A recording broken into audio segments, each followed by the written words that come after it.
Cette vidéo est consacrée à la prévention des douleurs lombaires, un problème qui concerne 60% des chirurgiens dentistes. Intéressons-nous d'abord à leurs causes. Elles sont avant tout mécaniques. La position assise prolongée provoque une rétroversion du bassin, ce qui entraîne les lombaires en délordose. Si vous travaillez debout, vous ne pouvez pas contracter vos abdominaux indéfiniment. Le bassin va partir en avant, ce qui entraîne les lombaires en hyperlordose, souvent associé à un déhanchement. Dans cette position forcée, le disque intervertébral va souffrir. Au-delà des causes mécaniques, les dysfonctionnements viscéraux favorisent les lombalgies. La constipation ou les ballonnements entraînent une rigidité vertébrale. Et au moindre effort, notamment en torsion, le risque de lumbago augmente. Enfin, il existe deux facteurs aggravants, la fatigue et le stress. Le manque de pause et la responsabilité du geste chirurgical augmentent les risques de problèmes viscéraux et mécaniques. 56% des chirurgiens dentistes considèrent que leur niveau de stress a beaucoup augmenté ces 10 dernières années. 65% d'entre eux se disent fortement concernés par la fatigue. Tout ceci explique pourquoi 60% des praticiens déclarent souffrir de douleurs lombaires.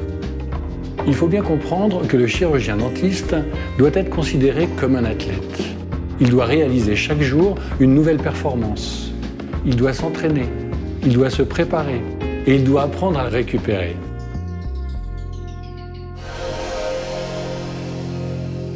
Il y a tout d'abord quelques précautions à prendre dans le cadre du cabinet. Concernant la position de travail idéale, elle n'existe pas.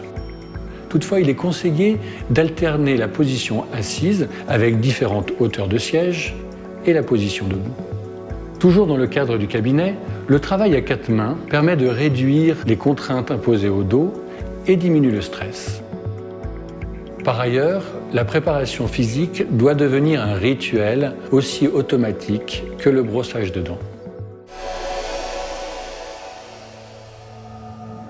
Le matin, assis au sol, bras et jambes tendus, vous inspirez en gonflant la poitrine. Montez le ventre vers le plafond en soufflant profondément.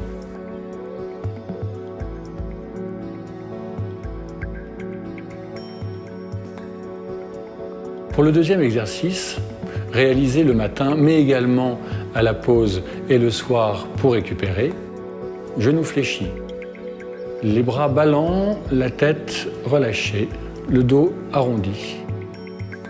Position d'arrivée, les mains posées sur les hanches, vous soufflez vers le plafond. Troisième exercice, à pratiquer assis au fauteuil ou à table avant les repas.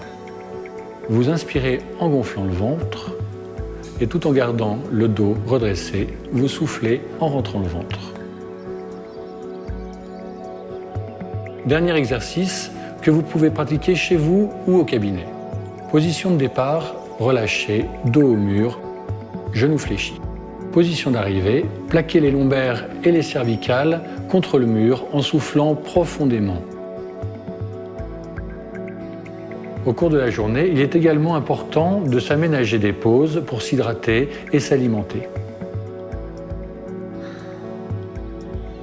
Pour améliorer le transit et apporter de l'énergie, les repas doivent être constitués d'une alimentation à faible indice glycémique, riche en protéines, en fibres et en bonnes graisses.